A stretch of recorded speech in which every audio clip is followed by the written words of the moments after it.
Welcome back to the special edition of Fast Money. This was the scene overnight in China as President Xi Jinping celebrated the 100th anniversary of the Chinese Communist Party and issued a stern warning to the world. CNBC's Eunice is in Beijing with more.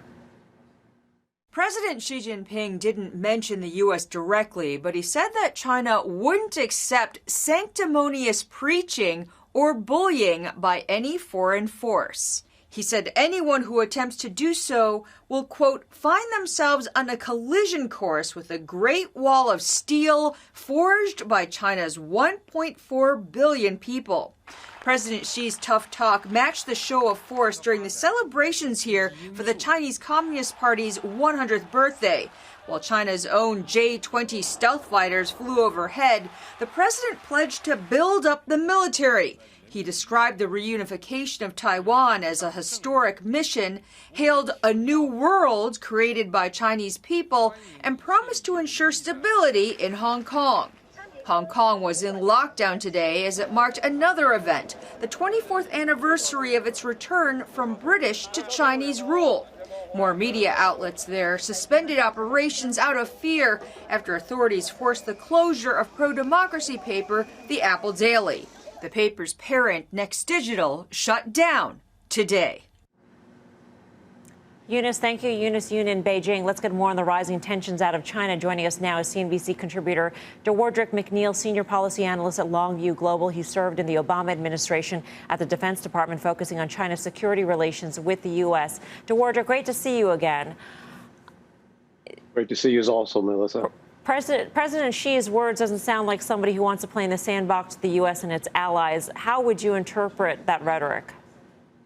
Well, Melissa, for the uninitiated ear, that was a very bellicose speech last night. But the general thrust of the message has been stated quite a bit by Xi, and that is, we're big, we're powerful, we're here. And if you're going to be in China, you're going to play by Chinese rules. You will not set the terms of the debate. And if I were a business listening to that last night, Melissa, I would ask myself whether or not my China strategy still meets with, and all of my assumptions still meet with the current strategic reality, and whether or not the rewards are still worth the risk. You know, a lot of people have long-term views about their involvement and engagement in China, 20, 30-year plans. And I'm not sure that the Chinese shares that same window that many Western companies have about their existence in China. Things are shifting fast, as we saw last night in that speech, Melissa. Do you think that the risks to doing business in China broadly for U.S. companies, do you think the risks are higher now versus, say, 5 years ago? I do, but it's very much industry specific, Melissa. So if you're in the financial sector, if you're an asset manager doing mutual funds, you're being met with an open door. So Fidelity, BlackRock, Neuberger Berman, all these companies are being welcomed into China. But that's because China has found that there is still a need for Western knowledge and Western products in their financial services market. But if you're a technology company, that window has literally shrank, and it may no longer be present on either side of the Pacific. So it is very much industry specific, but I still would be asking myself, are my assumptions correct? And can I engage on China's terms if I'm a Western business? How important are values, national security, a free and fair market? And if all of those answers are very important, then you should really be questioning about how long you can remain in China in this environment. What do you think the administration's stance will be towards China and particularly trade? Yeah, you know, the Biden administration has kept its cards very close to the vest on trade. I think that they have decided that we need to look at ways to do more targeted tariffs, if we're going to do tariffs at all, that the blanket approach did not really serve U.S. interests and, in fact, benefited China. So I do think the U.S. is looking to set better terms of trade. I think that they're going to be looking to go back, Melissa, to some of those structural issues that the Trump administration started to talk about, but then shifted away from those things: technology transfer, state-owned enterprise subsidies, and the like. So some of the structural issues, I think, will find its way back on the Biden trade agenda, and China's going to have to deal with that. DeWardrick, great to get your analysis. Thanks so much. DeWardrick McNeil of Longview. Thanks for having me, Melissa. And Dewardrick had mentioned technology as being a sector that may have harder times in China. We've got one final viewer question here. Hi, my name is Michael from Tennessee. My question is in regards to AMD and the current ban that Biden placed on solar materials coming from the Xinjiang region due to the Uyghur human rights issues.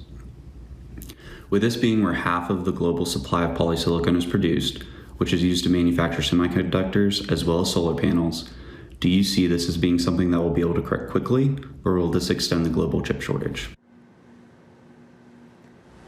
Tim, I'll go to you.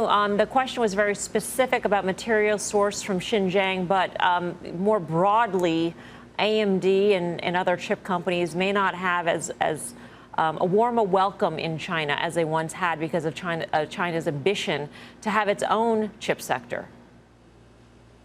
Look, this is kind of where I think a lot of this frosty geopolitical dynamic took place, and I think control of technology, control of the internet, and control of nanotechnology for the next 20 to 30 years is really at the core of where we're at loggerheads. So yes, I think that nothing has changed. National champion companies in China are going to be given an edge. And look, the previous administration spent a lot of time basically whacking away at those companies. And I think China is going to continue to be building those strategic sectors and is not really going to accept any outside influence except for where it's needed. So, look, when I think about all of this with China, China has to play nice when it comes to financial markets. As Dewardrick referenced just where the financial services companies are allowed. Look, China wants to be a money center. And the reason the U.S. has the influence in the world that it does, one of them is because of our markets, our dollar, and our financial system. I think China has to kind of balance this off as they play rough. But no, I don't think the technology world is going to be a warm place. 15 seconds, Nadine. We've talked about the Chinese champion companies. Even they have not had an easy time in China. So which ones would you say might be a buy right here? We still like Tencent, but you got to just be careful. You have to be a long-term owner. Also, Billy. Right.